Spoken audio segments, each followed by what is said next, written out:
bago tayo magpatuloy sa video ko ngayon ay gusto ko munang i-congratulate yung mga bagong EPS factor worker na kadarating lang kaninang umaga dito sa South Korea ngayong May 26, 2026. Congratulations sa inyo mga kabayan.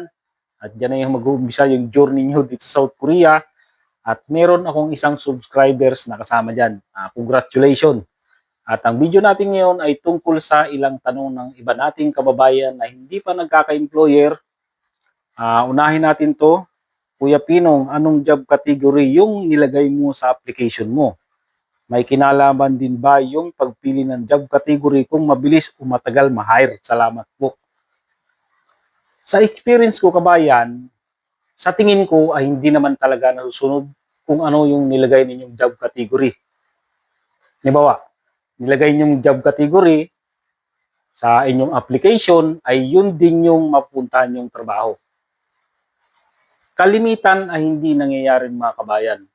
Unang number one na dahilan, yung kasing mga employer dito sa South Korea ay hindi na nila tinitingnan kung ano ba talaga or nakikita ba or hindi. Basta, ang employer dito sa South Korea, wala na silang kumbaga hindi na nila tinitingnan minsan ng edad, hindi na nila minsan tinitingnan kung anong experience sa trabaho, at hindi na nila tinitingnan kung ano yung job category na nakalagay doon sa application ninyo.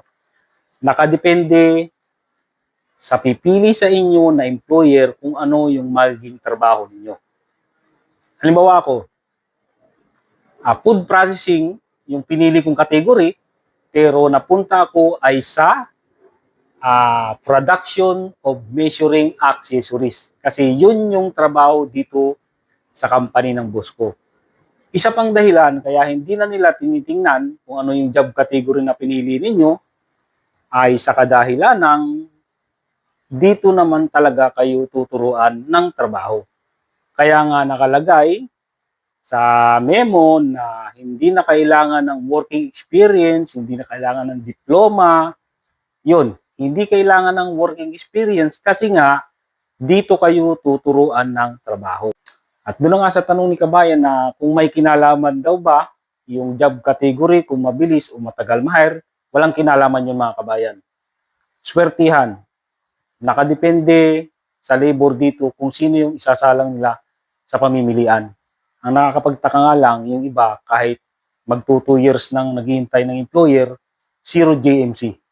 Zero job matching count. Ibig sabihin parang walang sumisilip dun sa application niya. Ewan.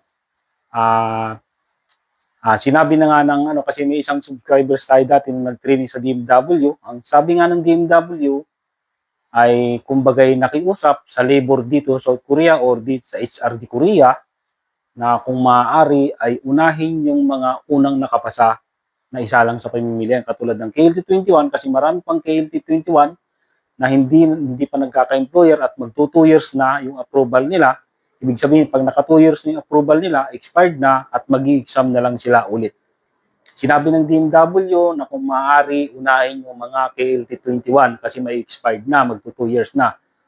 Pero sa dami daw, nagkahalo-halo na kasi KLT23, 22, 21.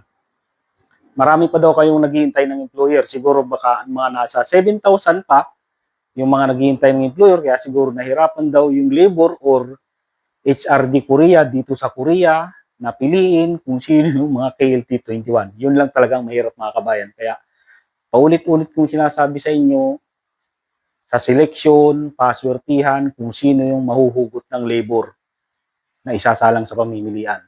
Kahit DMW, walang kinalaman dyan tungkol sa seleksyon. Basta wag niyo sisisihin ng DMW kasi ang DMW ay sumusunod lang sa HRD Korea. Kaya mga kabayan, ang masasabi ko sa inyo, hanggat may approval kayo ay may pag-asa kayong magka-employer.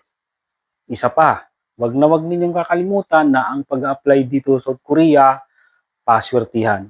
Paswertihan sa seleksyon at paswertihan kung magkaka-employer agad kayo at paswertihan kung maisasalang kayo sa pamimilian.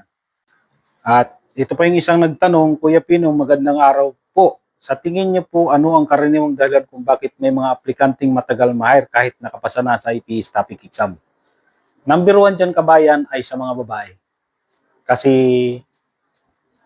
ang totoo talaga ay mahirap talagang masilik ang babae. Alam niyo kung bakit? Kasi ang trabaho dito sa South Korea ay halos puro pang lalaki. Mabibigat. Meron din namang na-hire ng mga babae, siyempre. Pero karamihan talaga sa mga babae ay maraming hindi nagkaka-employer. Kaya yan yung isang dahilan kaya maraming hindi nakakaalis kahit pumasa na sa AP staff exam.